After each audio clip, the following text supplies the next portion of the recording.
A beautiful fall day in Minneapolis, Minnesota. The sun is shining brightly and the temperature a rather mild 39 degrees for the middle of November. But of course in Minnesota that makes no difference because here they play their pro football inside the climate-controlled Hubert H. Humphrey Metrodome, home of the Vikings. The Vikings have been one of the NFL's surprise teams in 1986. Under first-year head coach Jerry Burns, Minnesota has posted a 6-4 record, including impressive wins over the Bears and the 49ers. But the Vikings have lost 2 of their last 3, and in both of those losses, they had the lead in the second half.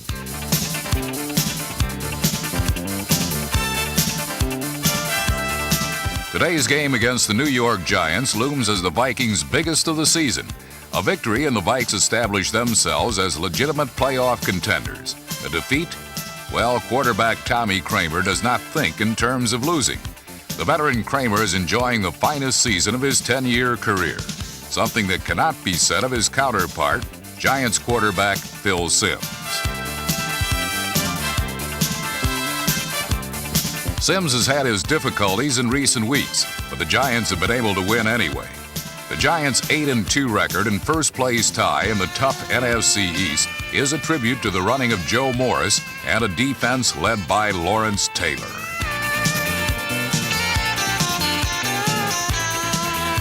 Taylor has returned once again as the NFL's most dominant defender, leading the league in sacks, and he and his playmates will present a big problem for Kramer and the Minnesota offense. From the Metrodome, it's the Minnesota Vikings hosting the New York Giants on the NFL Game of the Week.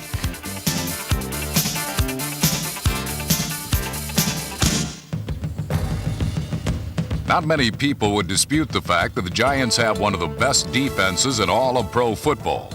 Entering this Week 11 matchup with Minnesota, the Giants led the NFC in rushing defense, allowing the fewest yards on the ground of any team in the conference. And they led the entire NFL in quarterback sacks. On Minnesota's first offensive possession, they showed the Vikings why they are number 1 in both categories.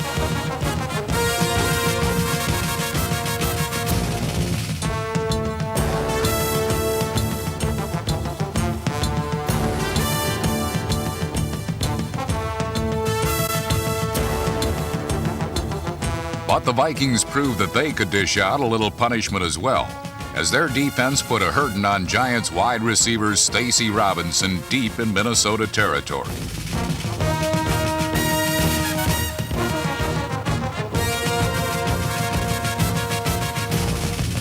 The Giants had the game's initial opportunity to get into the end zone, but this Phil Simms to Joe Morris strike sailed through Morris's hands, and New York was denied the early touchdown.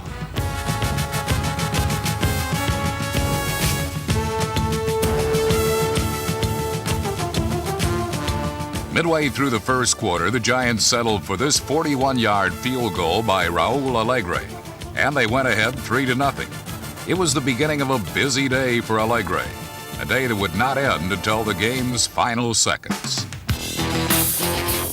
Meanwhile, the Giants' defense continued to pressure and frustrate Tommy Kramer. Kramer, the NFC's most productive quarterback this season, could not generate much offense with the pass, so he tried the quick feet of his halfback, Darren Nelson, number 20. Nelson's quick burst through and around the Giants' defense helped set up the game-tying field goal of 39 yards by his namesake, Chuck Nelson.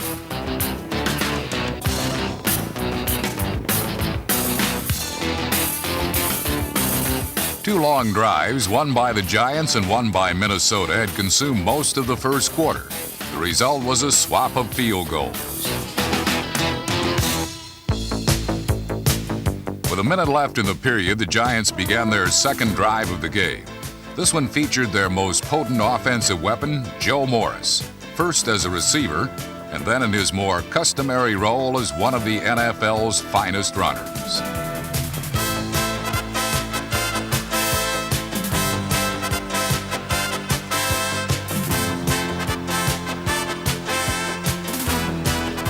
Morris's 15-yard run took the ball inside the Minnesota 20, but on a key third down play, the Vikings defense responded, producing this sack by defensive end Mark Mullaney, number 77.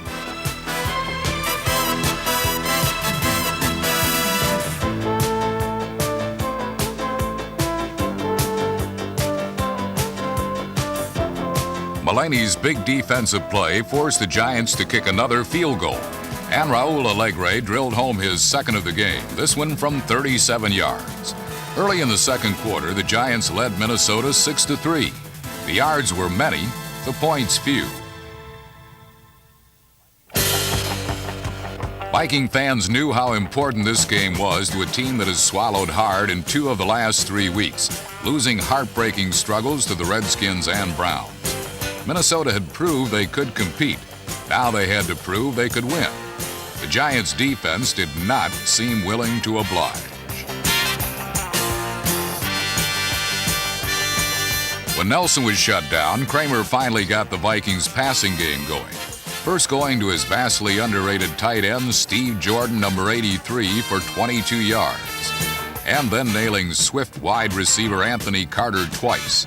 The second for 12 yards, and nearly quite a bit more.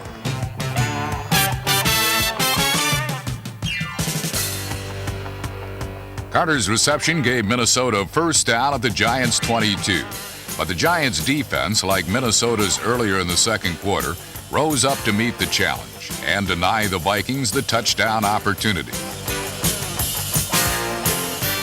Lawrence Taylor sacked Kramer to add to his league-leading total, and the Vikes had to march out their field goal kicker for the second time in the game. Like Alegre, Chuck Nelson made it 2 for 2. Once again, the game was even, this time at 6. It was more than halfway through the second quarter, and only 12 total points had been scored. Yet this game was not a defensive battle in the classic sense. Both teams were piling up yards on the ground and in the air, and the Giants' ability to do so particularly concerned Minnesota defensive coordinator Floyd Peters.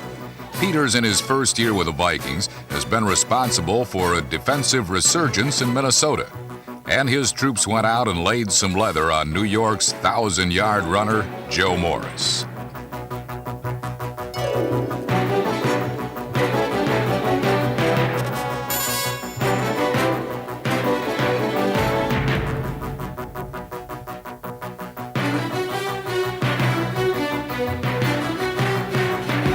Morris found little room to run against the Vikings defense, but Minnesota's success in clamping down on Little Joe did not carry over into the passing game.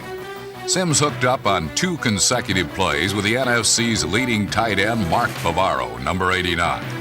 Each reception good for 25 yards.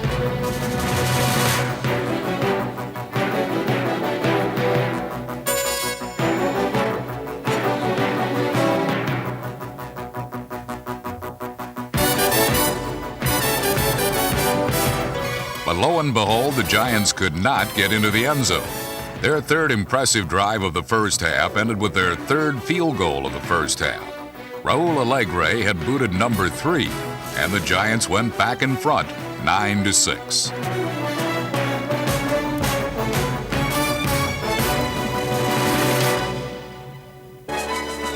Well, now it would be Minnesota's turn. If all went according to script, the Vikings would impressively march down the field, beautifully mixing run and pass, and then they would grudgingly settle for a field goal. They followed that scenario to the letter, almost.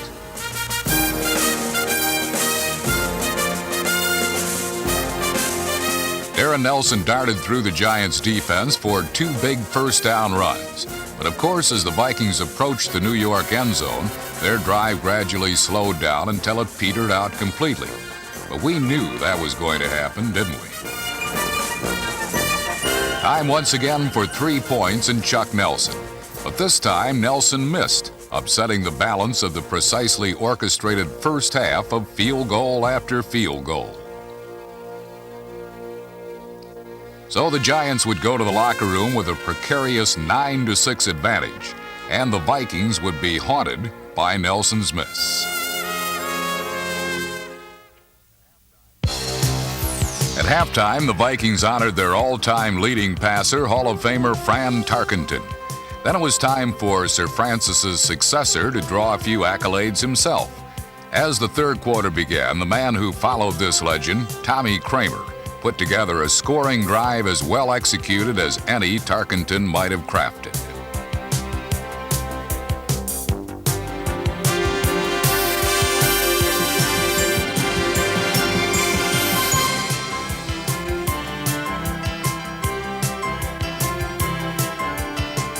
Kramer showed a flair for foolery with his sleight of hand, but he wasn't the only Viking on the field blessed with talented fingers, as a key grab by halfback Darren Nelson bore out.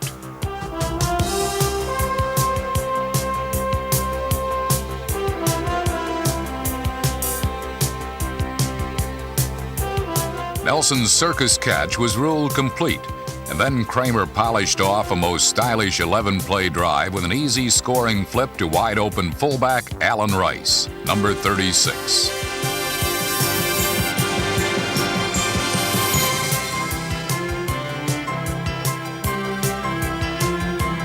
Rice's touchdown broke the string of field goals that had dominated the game and gave the Vikings their first lead of the afternoon. Minnesota's backs had been most productive on this first touchdown march of the day, and now they felt it was important to make sure New York's runners did not produce a similar performance. That meant stopping Joe Morris, hardly an easy task. In each of his last 4 games, Little Joe had rushed for over 100 yards or more.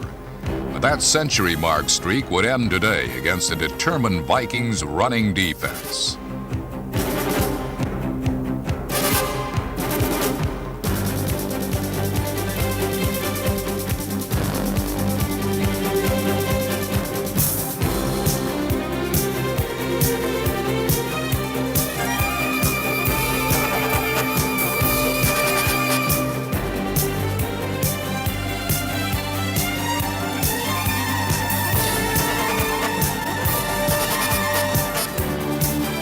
Morris did reach one milestone.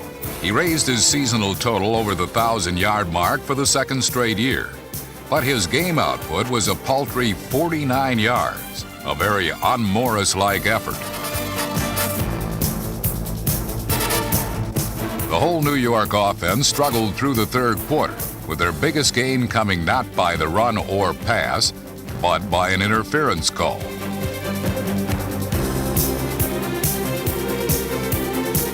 Number 30 cornerback Isaac Holt had 2 pass thefts in this game against the Giants, but this time his penalty was most damaging.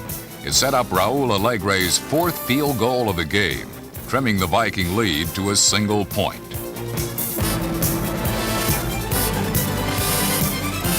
The Giants seemed to regain their equilibrium with the score and shook off any damage caused from the earlier Minnesota touchdown they had allowed. Since the offense was struggling, it meant the defense would have to assert itself. In New York, the D has been doing this all year, especially against the run. They ranked first in the conference in that category, and the Viking backs were about to see just why the men of the Meadowlands had earned such lofty status.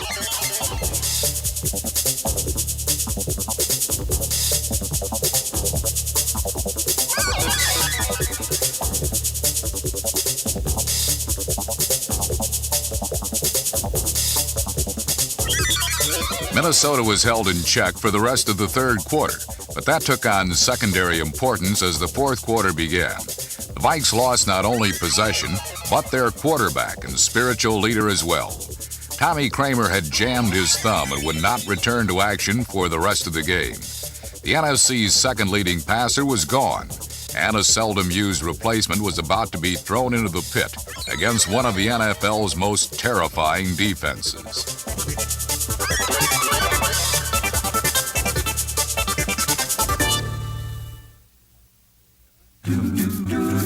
At this point in the game, the Vikings would have vastly preferred to take on the roly-poly Pillsbury Doughboy instead of the hard-as-nails Giant defense.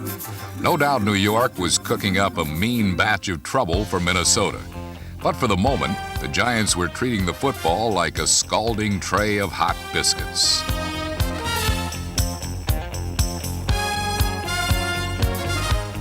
Giants somehow salvaged the play, then returned to a far more proficient form of travel with a slick reverse by wide receiver Bobby Johnson, number 88.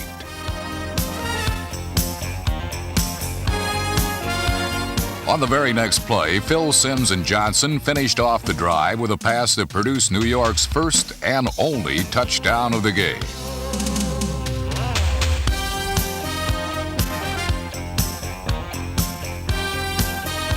The key to the success of the score was Simms' play-action fake to Joe Morris. Minnesota hesitated, and that split second of indecision made it easy for Johnson to haul in his fourth touchdown grab of the year. Things were looking pretty rosy for the New Yorkers. They had regained the lead and now were going up against reserve quarterback Wade Wilson, who had attempted all of 6 passes this season.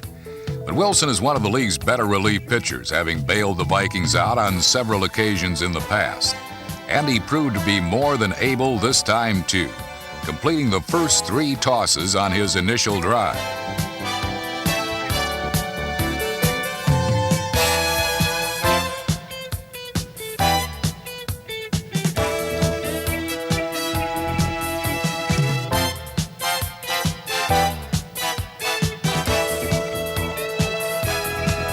The Vikings quickly moved to the Giants' 33, where Wilson promptly finished off the series with a scoring pass to Anthony Carter, number 81.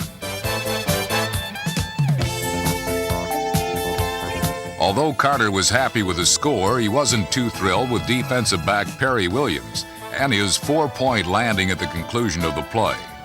Despite little Anthony's imperial protest, the refs ruled that no late hit had occurred.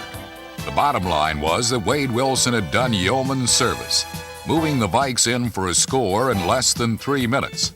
And with Anthony Carter's 5th touchdown reception of the season, Minnesota had the lead with under 7 minutes to play.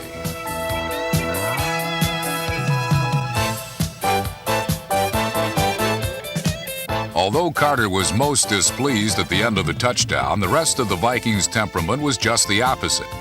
They went out and held the Giants, getting the ball back with under 4 minutes to go. But Minnesota couldn't budge either. So with 2 minutes on the clock, New York had one last chance to pull out a victory. And Phil Simms tried to earn that win on a single play. Number 81, Stacy Robinson, just missed holding on to what would have been a huge gain.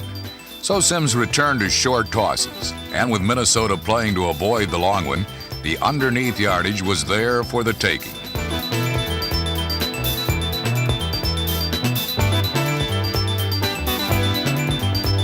But on a critical 3rd down play, the Vikings' Doug Martin stormed in and sacked Simms for a 9-yard loss.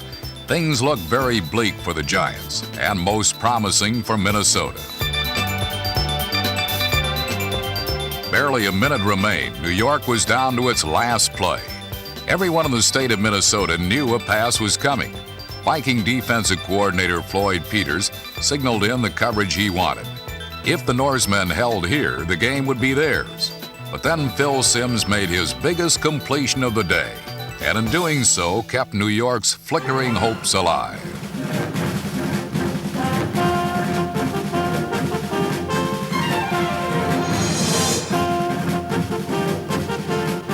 Once again, it was Bobby Johnson to the rescue with a clutch 22-yard grab.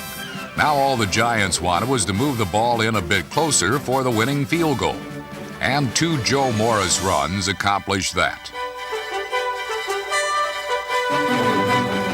The familiar form of Raul Alegre was then summoned to the scene. And for the 5th time, he came through. A 33-yard boot that gave the Giants their 9th victory of the season.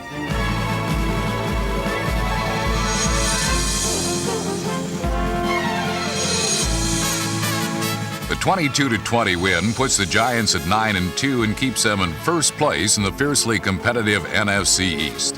There were many heroes in this game. Alegre and his 5 clutch kicks, Phil Simms and his 300-plus yards passing, and a bag full of important plays for Bobby Johnson. With the tough Broncos, 49ers, and Redskins coming up in the next 3 weeks, New York badly needed this game and got it. Best of all for the Giants was that it came on the road against a tough team. And when matters seemed their worst, they somehow came through and won. When you come from behind and win in the last seconds, well, that is the mark of a championship team. A title the New York Giants seem quite capable of making their own.